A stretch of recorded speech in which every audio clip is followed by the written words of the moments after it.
Apakah wudhu batal ketika seorang suami menyentuh istrinya? Apakah seorang perempuan itu bisa menjadi mahram jika dinikahi? Pertanyaan macam ini masih banyak dipertanyakan, bahkan oleh beberapa pembelajar agama sekalipun. Maka perlu beberapa langkah untuk menjawabnya. Pertama, mahram itu artinya adalah perempuan yang haram dinikahi. Bisa jadi karena nasab, persusuan, ataupun karena musaharah atau pernikahan. Detailnya bisa dilihat di dalam surat An-Nisa ayat 23. Sedangkan istri artinya adalah perempuan yang sudah halal. Makanya di dalam bahasa Arab, istri itu bukan disebut dengan mahram, akan tetapi disebut dengan halilah. Kedua, bersentuhan dengan perempuan yang berpotensi memunculkan syahwat adalah salah satu pembatal wudhu. Ini dilandaskan kepada surat An-Nisa ayat 43 dan juga surat Al-Maidah ayat 6. Aula mastumun nisa. Kata la mastum di dalam ayat tersebut menggunakan wazan mufa'alah yang bisa jadi fungsinya adalah ta'diyah. Boleh jadi maknanya adalah musyarakah. Artinya adalah saling bersentuhan. Ala kulli hal, secara zahir teks mulamasah di dalam ayat itu maksudnya adalah persentuhan yang berpotensi menimbulkan syahwat. Sehingga perempuan-perempuan yang tidak berpotensi menimbulkan syahwat itu tidak termasuk ke dalam cakupan ayat. Siapa itu? Mahram dan juga anak kecil yang belum tampak bahwasanya dia perempuan. Ketiga, istri adalah tempat syahwat utama seorang laki-laki.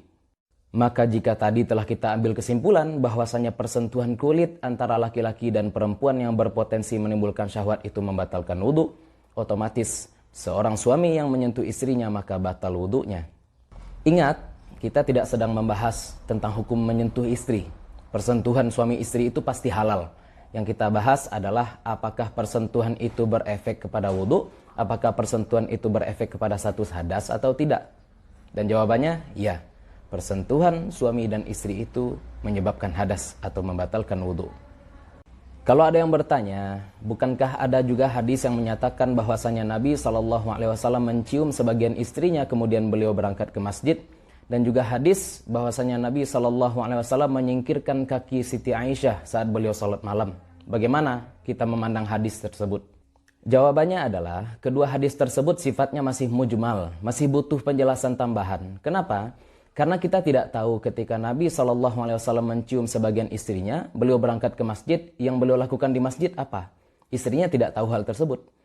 Dan juga hadis yang menyatakan bahwasanya Nabi SAW menyingkirkan kaki Siti Aisyah ketika beliau salat malam, itu juga masih mujmal, masih perlu penjelasan tambahan.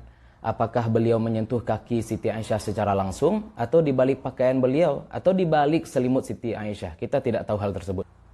Maka hadis yang mujmal tersebut, dalam pandangan ulama-ulama Syafi'iyah tidak dapat membatalkan zahir teks ayat. Ala kulli hal, permasalahan ini memang adalah masalah khilafiyah, akan tetapi setiap mufti berkewajiban untuk menyampaikan apa yang menurut zonnya adalah sebuah kebenaran.